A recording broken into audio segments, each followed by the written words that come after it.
volta, continuamos falando de saúde. Devemos pensar em nossa saúde em todos os meses do ano.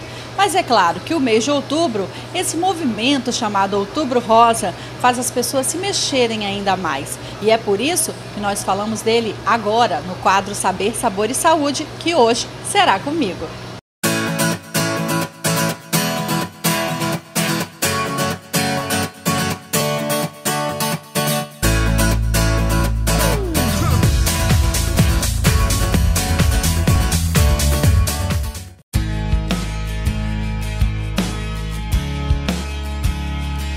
Never know when you're gonna meet someone, and your whole wide world in a moment comes undone. You're just walking around and suddenly everything that you thought that you knew about love. Pois é, o quadro Saber, Sabor e Saúde de hoje, comigo, excepcionalmente, fala de saúde. Fala desse movimento que tomou conta do mundo. É o Outubro Rosa. Por isso, estou mais uma vez com essa camiseta, visto realmente com muito orgulho. Vamos, é claro, falar da conscientização, da importância da prevenção do câncer. Por isso que estamos aqui na CEONCO para conversar com o Dr. Francisco, que vai poder nos esclarecer, né? Primeiramente, muito obrigada pela participação. Que isso, é um prazer. Fala para a gente qual a importância da conscientização das pessoas, né, em torno do câncer. Bom, a principal importância é que o câncer de mama é o câncer mais incidente na população feminina. O Ministério da Saúde ele estima que no ano de 2012 vão ocorrer em torno de 600 mil casos de câncer no geral. Destes, aproximadamente 55 mil casos serão cânceres de mama. E destes 55 mil casos, provavelmente 13 mil mulheres vão morrer. Daí é o objetivo da campanha. O que é o objetivo da campanha? É fazer a conscientização para que a mulher passe a procurar, participar dos programas de rastreamento, tentar fazer um diagnóstico precoce. O diagnóstico precoce ele tem um impacto diretamente na sobrevida em relação à doença. Quanto mais, dependendo do estágio em que se diagnostica a doença, o índice de cura pode chegar a 95% nos estádios mais precoces, bem como um índice menos expressivo nos estadios mais avançados. No caso, seria a melhor forma de defesa? A melhor forma de defesa, na verdade, ela se baseia em duas estratégias.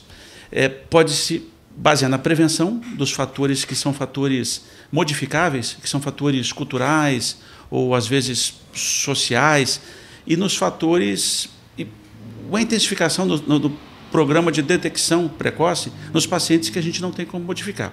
Por exemplo, o que são fatores modificáveis? O álcool, o tabagismo, a obesidade, uso de terapia de reposição hormonal, às vezes o uso do anticoncepcional oral.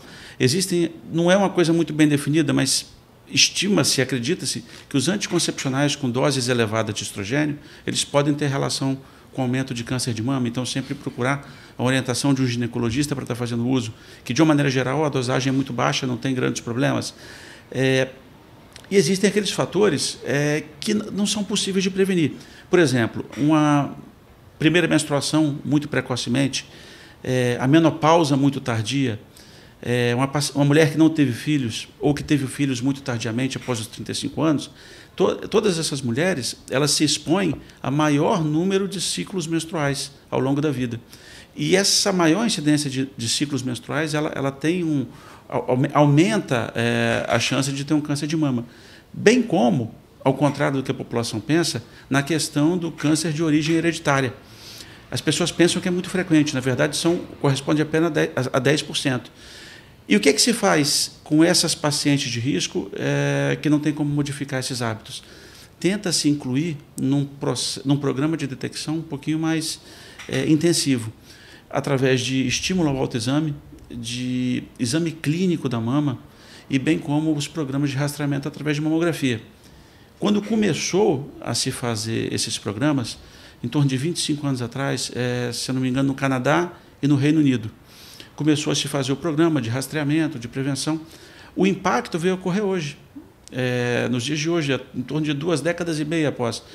Em relação ao início, 30% menor a mortalidade por câncer de mama do que era 25 anos atrás. No caso, você falou do autoexame, né? Qual a idade correta de se começar a fazer um autoexame? Qual é a forma, qual o dia, né? O melhor dia de se fazer? O autoexame, eu acho que a paciente jovem já pode estar iniciando, mas é um pouco mais difícil porque possui a mama mais densa. E é muito importante ressaltar que o autoexame ele não tem uma importância tão determinante quanto se pensava alguns anos atrás.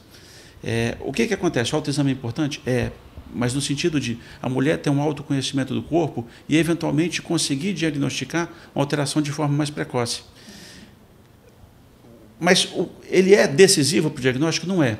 Ele não pode substituir nunca o exame clínico da mama, que é feito por um profissional ou um médico, ginecologista, um mastologista, um oncologista, ou mesmo uma enfermeira com treinamento, porque consegue observar alguns detalhes a mais, bem como o exame de mamografia.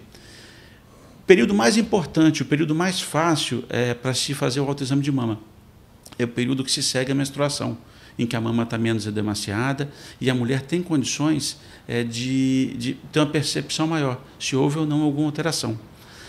Nas mulheres que não menstruam mais, é importante que elas determinem um determinado período do mês, marque uma data, ou uma segunda semana, ou um período mais ou menos equivalente para que ela possa se basear e estar buscando essas alterações. E esse exame clínico seria uma vez por ano? O exame clínico, uma vez por ano, né? Especialmente mulheres a partir dos 40 anos. Esse exame clínico ele fornece algumas informações adicionais. O que ele pode fornecer? Primeiro, o índice de detecção, em alguns estudos, mostra que até 85% dos tumores, a partir de 1 centímetro, eles podem ser detectados somente com o exame clínico. Voltando a falar, feito por um médico ou por um enfermeiro qualificado. Ele fornece alguns dados para a gente que podem ser em relação ao tamanho do tumor, em relação à mobilidade do tumor, em relação à pele, em relação à parede do tórax, a consistência, se é uma lesão mais endurecida, que pode ser mais sugestiva de um tumor, ou se é uma lesão menos densa, que talvez possa se associar com a patologia benigna, bem como a presença de linfonodos, que são ínguas aumentadas na região próxima da mama, da axila e da região acima da clavícula. No caso, o câncer, quanto tempo ele dura? Se a pessoa, por exemplo, não descobriu, né, que está com câncer, há quanto tempo ele pode ficar sem ela descobrir, se ele pode se alastrar? Como que funciona mesmo a vida do câncer? Olha, Elisângela, para você ver que não é tão difícil o diagnóstico se a pessoa participa de um programa de rastreamento adequado. Desde que ocorre a carcinogênese e ocorre a mutação e a formação da primeira célula tumoral, estima-se, em média, que a duplicação dessas células demore 120 dias. Então, para que você chegue a um nódulo palpável facilmente, que seria um tumor relativamente precoce, uma lesão de 1 centímetro, estima-se que tenha que ocorrer essa duplicação 30 vezes para formar a população de 1 bilhão de células, que é 1 centímetro, que é um tumor precoce. Isso, em média, dura 8 anos. Lógico que tem pacientes que têm tumores mais agressivos, isso vai acontecer um pouquinho antes, bem como pacientes que vai demorar um pouquinho mais. Mas, em média, de uma maneira geral, é uma doença que é possível de prevenção. E cresceu esse tumor. O passo, em torno de 8 anos, qual que seria o próximo passo? Esse tumor ele cresce, ele invade os vasos que existem na mama. Tem os vasos linfáticos e os vasos normais, as veias, né, que drenam o sangue da mama. Quando ocorre a invasão linfática, ocorre o comprometimento dos nódulos axilares. Aí você fala assim, poxa, tudo bem, 8 anos para surgir o tumor de mama, mas quanto tempo para ocorrer, por exemplo, a metástase? A invasão da axila, né, que ocorre quanto maior, lógico que existe uma proporção que quanto maior, mais tempo tem o tumor, maior a chance de ter comprometimento axilar. Existe uma média de tempo que aproximadamente 70 meses a paciente que não tem linfonodo positivo, se ela não fizer o tratamento do câncer de mama, em torno de 70 meses é o tempo que ela demora para ter uma metástase. A paciente que tem alteração da axila, para você ver o quanto é importante. Se for um comprometimento pequeno, demora 49 meses, até 3 linfonodos. Se for acima de 3 linfonodos, ele pode ocorrer em até 30 meses. Então, quanto mais precocemente se diagnostica, menor é a chance de você diagnosticar uma doença já avançada, uma doença de maior gravidade. E quais são as chances de cura, né, para um câncer de mama? A chance de cura, ela existe, mas ela é diretamente proporcional ao estadiamento clínico. Se foi descoberto, né? Se foi descoberto, exatamente. Por exemplo, as pessoas classificam muito, às vezes de forma popular, assim como o grau da doença. O estadio, ele vai de 1 a 4. Então, fala assim, quando a pessoa se refere a grau 1, geralmente é o estadio clínico 1. O estadio clínico 1 é aquele que nós falamos anteriormente, que ele vai ter 95% de chance de cura. O estadio 4, que seria o grau 4 mais avançado, onde já existe metástase, ele já cai para em torno de 25% a 28%. E o que é mais triste é que aqui no Brasil, apesar de ocorrerem já algumas evoluções, de já haverem mais conscientização, mais programas, a gente só consegue diagnosticar 18% dos pacientes no estadio clínico 1. A grande maioria já se encontra em estadios avançados, especialmente na rede pública, pela dificuldade de acesso. E como é o tratamento do câncer? Certo. O tratamento do câncer, hoje em dia, ele é realizado de forma multidisciplinar. Engloba, se a gente for falar basicamente, 4 categorias de tratamento, que seria a cirurgia, seria a quimioterapia, a radioterapia e a hormonioterapia. Como que seria distribuído essas modalidades dentro de cada grau? Existem pacientes que vão fazer o tratamento exclusivamente com cirurgia, são aqueles pacientes que têm tumores precoces e eventualmente não precisam de mais nada associado. Mas existem pacientes que utilizam as 4 modalidades, né? A cirurgia hoje, existem várias... Toda mulher tem o temor de, quando tem o diagnóstico de câncer de mama, de já ter que fazer uma mastectomia, a retirada completa da mama, né? Hoje em dia não é mais uma verdade absoluta.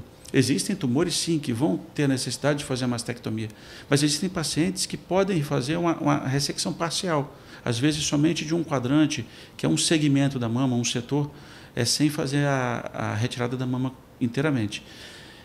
Como que pode ser feito isso? Primeiro, diagnóstico precoce. E naquelas pacientes que já têm o tumor um pouco mais avançado, o que pode acontecer? Essa paciente, ela pode estar fazendo, às vezes, a quimioterapia, antes do tratamento cirúrgico. Existe a quimioterapia chamada neoadjuvante, que ela reduz o tamanho da mama, ela reduz o comprometimento axilar e, às vezes, permite a realização de uma cirurgia mais conservadora. O homem pode ter câncer de mama? Pode. É incomum, porque somente 1 em cada 100 casos de câncer ocorre na população masculina, mas é um câncer que pode ocorrer sim. Ele, geralmente, por causa de preconceito e desinformação, às vezes ele é diagnosticado um pouco mais tardiamente. O homem tem um pouco de restrição de falar, às vezes, para o seu médico ou de procurar um mastologista para poder estar se queixando. E muitas vezes acaba que o próprio médico, às vezes, ele pode analisar um aumento de mama, pressupor que se trata de uma ginecomastia, que é um aumento benigno de mama, que é comum e é totalmente diferente de câncer de mama, e, eventualmente, esse diagnóstico pode ser feito de forma um pouco mais tardia. Mas existe em 1% dos casos na população masculina. Pois é, nós estamos falando do Outubro Rosa, dessa campanha, né, que é de prevenção ao câncer de mama, mas é claro que para finalizar, gostaria que o senhor falasse um pouquinho para os homens, né? Normalmente as mulheres se cuidam mais, vão mais ao médico, isso acho que já é até comprovado, né? E qual é o câncer que mais atinge os homens, o que os homens podem estar fazendo para também mudar esse quadro? O câncer mais prevalente na população masculina sem dúvida nenhuma, o câncer de próstata, né? O câncer de próstata é um câncer que é relativamente fácil de se tratar e relativamente fácil de se prevenir. Ele é feito como? Através de PSA e do exame local com o toque de próstata feito pelo urologista. É fácil, mais ou menos, de você identificar o grupo, né?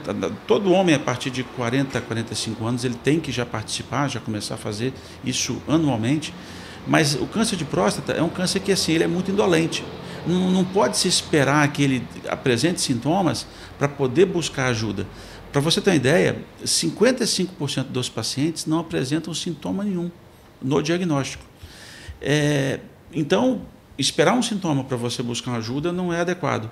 E outra coisa, é um câncer que, se você analisar a casuística, 3/4, 75% deles, eles vão ocorrer na terceira idade.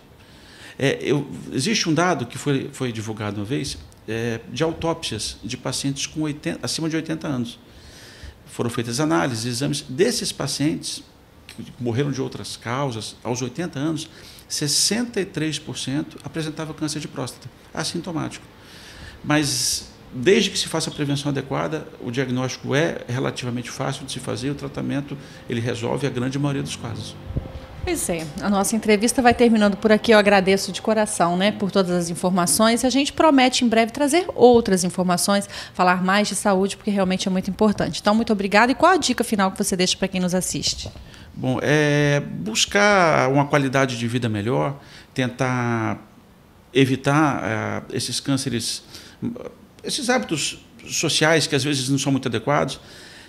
Um dado da OMS, ela mostra que 40% dos tumores poderiam ser evitados somente com atividade física, combate à obesidade, dieta adequada, evitar o álcool e evitar o tabaco. Somente isso evitariam 40% a 50% dos tumores.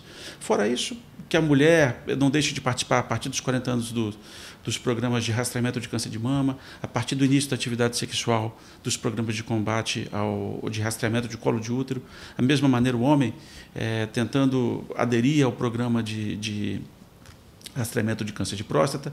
E hoje em dia já existe dentro dos consultórios oncológicos um programa de oncologia preventiva, que ele vai trazer ao paciente, vai oferecer ao paciente alguns exames que habitualmente eles não fazem parte dos sistemas, dos programas de rastreamento convencionais. É basicamente isso, buscar sempre ajuda no caso de qualquer sintoma, às vezes mesmo comum, que se torne muito persistente, que habitualmente consegue se resolver praticamente tudo, desde que se faça um diagnóstico precoce. Muito obrigada, doutor. Pois é, vamos cuidar da nossa saúde, cuide de você, pense, né, que você indo a um profissional, você se conhecendo melhor, você pode evitar um desses tipos de câncer. Então, vamos cuidar da nossa saúde e da nossa vida. Outubro Rosa, um toque pela vida. But I'm starting to believe. Oh, I'm starting to believe that this could be the start of something good. Yeah, yeah, the start of something good. Yeah.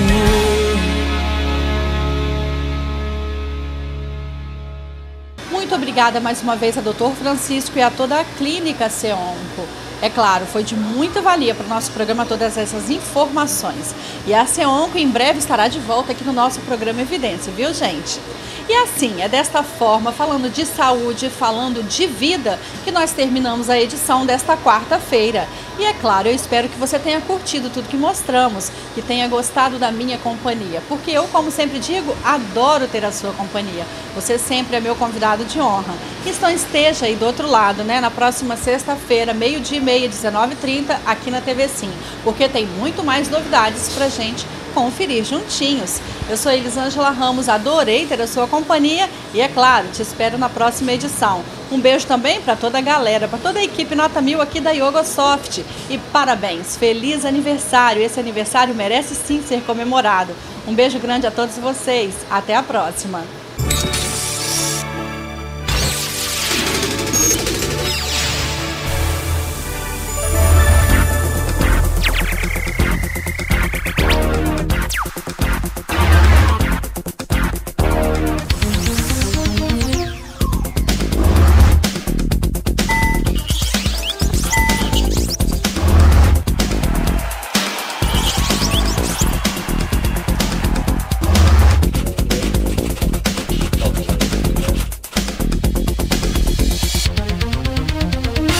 Programa Evidência. Oferecimento Edessa, crescendo junto com você. Boss Embalagens, Colatina, Centro e São Silvano.